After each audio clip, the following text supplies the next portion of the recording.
Today we're going to look at reasons for migration. The first reason for migration we're going to look at is forced migration. Think about the word forced. What do you think forced migration is? Forced migration occurs when someone is involuntarily caused to migrate against their own choice. So this is different than somebody leaving home because they're really poor and they feel like they have to leave because they're so poor. That is not forced migration. Forced migration is somebody involuntarily moving. So we're going to look at some examples of forced migration. We have the Atlantic slave trade, British relocation of prisoners to Australia, U.S. relocation of Native Americans, and forced counter-migration back to the country of origin, also known as deportation. So the African slave trade was a very large movement of forced migration, people involuntarily having to leave their home and going somewhere else. So we're going from mostly the west coast of Africa and going to North and South America. There is a perception in the United States that most of the slaves ended up in the American South. But as you can see by looking at the map, that is not the case. Most of the slaves ended up in Brazil. They got a large number. Also, the Caribbean islands got a large number. So those are our greatest number of slaves. So the bright green shows the original locations of the tribes, American Indian tribes. And these Native American Indian tribes are going to be relocated with the Trail of Tears to the Oklahoma Territory. The Oklahoma Territory is in the light yellow-green color.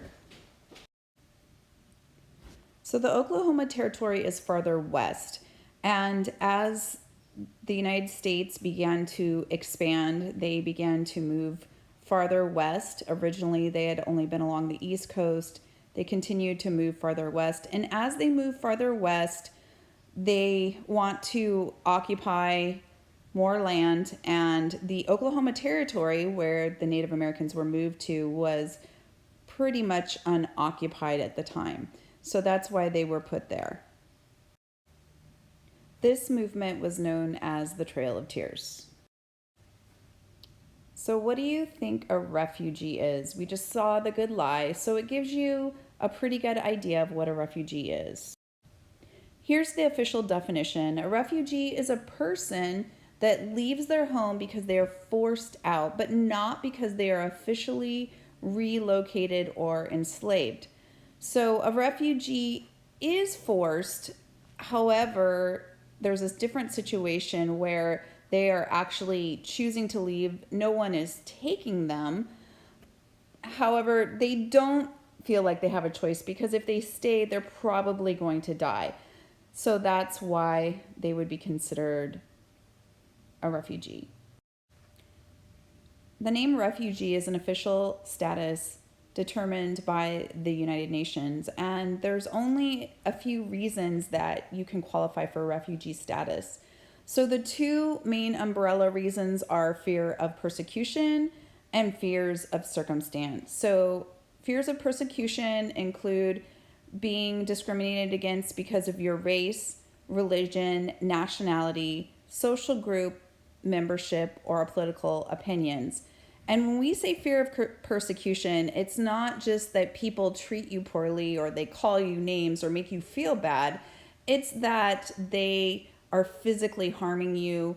They are threatening your life. So if you have any of those fears of persecution and there's a likelihood that you could die or be physically harmed because of any one of these characteristics, then you can possibly qualify to be a refugee. The other, fear of circumstance, is caused because of war, natural disaster, and famine.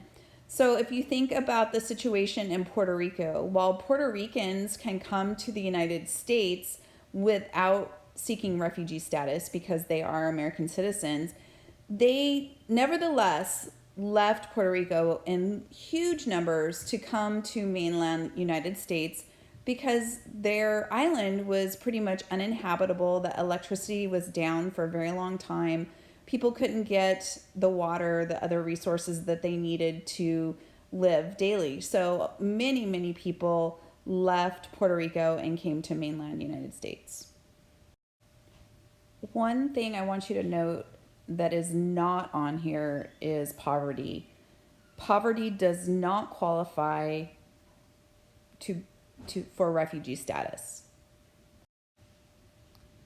So think about this question: would Cuban Americans be considered refugees?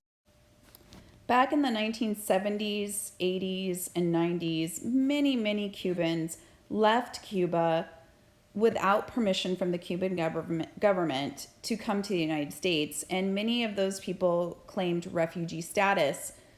And they said they were refugees because they were fleeing Cuba, which was communist, and they didn't believe in communism. The problem they had, communism made Cuba really poor. So a lot of people were leaving Cuba not really because of communism. They were leaving because Cuba was poor.